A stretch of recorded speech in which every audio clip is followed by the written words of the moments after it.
We take air from the outside world, suck it through these weird tubes on our face, and it does stuff. Here's to the woman who cured her case of scoliosis, has helped thousands of others do the same, overcame the haters, and is the founder of a method that is still in use to this day. I'm Johnny. Like this video so I can buy a wireless mic. I'm probably not gonna buy a wireless mic though. I'll probably spend that money on trail mix. Welcome to No Lab Coat Required, and this is the story of Katharina Schroth. Alright, we gotta take it back. No, further back than that. Way back to the late 1800s. Why'd I say it like that? Katharina Schroth was born in Dresden, Germany in 1894 with the case of moderate scoliosis. Now, for those of you who clicked on this video and have no idea what scoliosis is, you probably got a decent idea because you've seen the thumbnail. It's an abnormal curving of the spine. Easy to diagnose, not necessarily the easiest thing to correct. In fact, scoliosis is widely accepted as a non-curable disease. Here's a bunch of Google images of a more modern version of what we call a brace, a tool that's been used for over a century to slow the progression of scoliosis. Now, I want to say that it cures scoliosis, but it don't. In 1910, by the age of 16, Katharina had undergone her treatment with the brace made of steel. And she was fed up. Birds coming back outside? Not a bad day. You see, the brace is what I'm gonna call a brute force method. If our spine looks like this, then we could put pressure here, and it's fixed. In theory. In actuality, it doesn't correct the untwisting and elongating of the spine that's needed to actually correct scoliosis. It may even weaken the important muscles of the core. It's the equivalent of getting a whack drug prescription that treats the symptoms and never really gets at the root of the problem. Yes, I did go there. Inspired by a balloon, Katharina corrected her deformities by utilizing breathing. Just as a balloon expands and collapses, moving the things around it, Katharina felt the lungs weren't much different.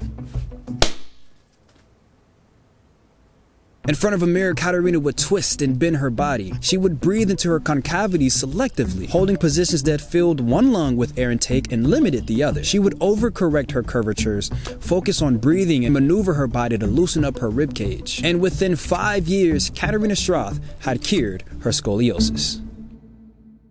Do you remember what you were doing at the age of 16? Because I remember what I was doing. I'd come home after a long day of school and track practice. I would put my feet up in my favorite chair and knock back folded PB&Js as I watched people play video games live on Twitch. Here it is at the age of 16, Katharina is curing scoliosis. The reason I'm sharing this story is because it depicts one of the most admirable human traits, persistence. It took Schroth 5 years to get her spine fixed. That's 1,825 days. On day one, she started with hope. No evidence, no clinical trials, no results that proved that what she was doing would actually work. And fueled by nothing but hope, she persisted. Ooh, but her story doesn't stop there. There were haters afoot. On YouTube, nothing is more important than the like button. Its effect is even weighted heavier than hitting the subscribe button, believe it or not. So if you got to this point of the video, I'd say you're enjoying it. I'd leave a like if I were you. Or if you're just a fan of what we do around here, what we stand for, that's even more grounds to leave a like. I appreciate you.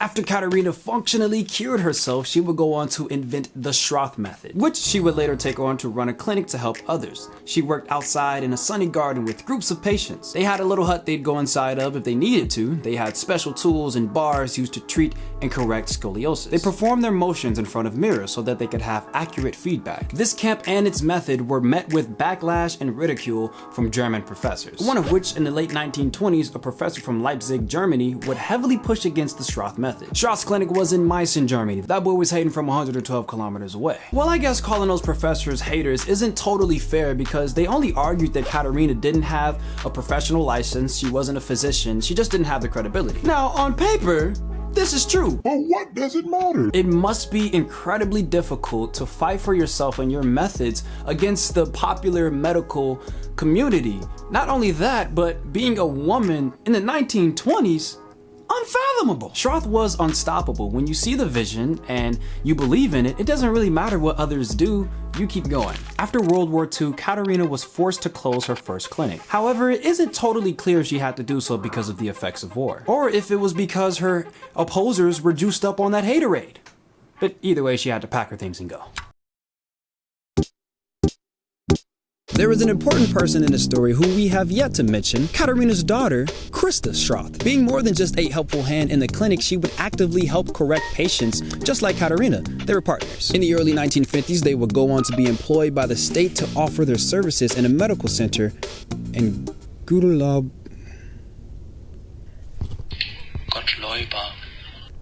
Gottschuleba, Germany. Not only were they further away from the haters, but they start to get a little bit of recognition. The Schroth method was touted as a significantly more successful strategy than all the others.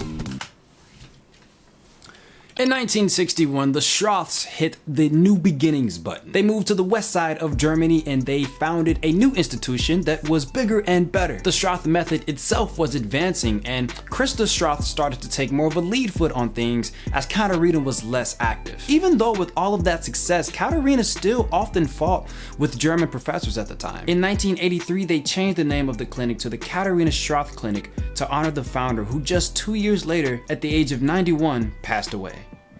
It's crazy how, when faced with such a debilitating hardship, you can overcome it with an attitude of critical thinking, persistence, and all of that is driven by a vision. The story is inspiring, and Katharina Schroth was a walking example of no lab coat required. Leave a like on your way out if you haven't already.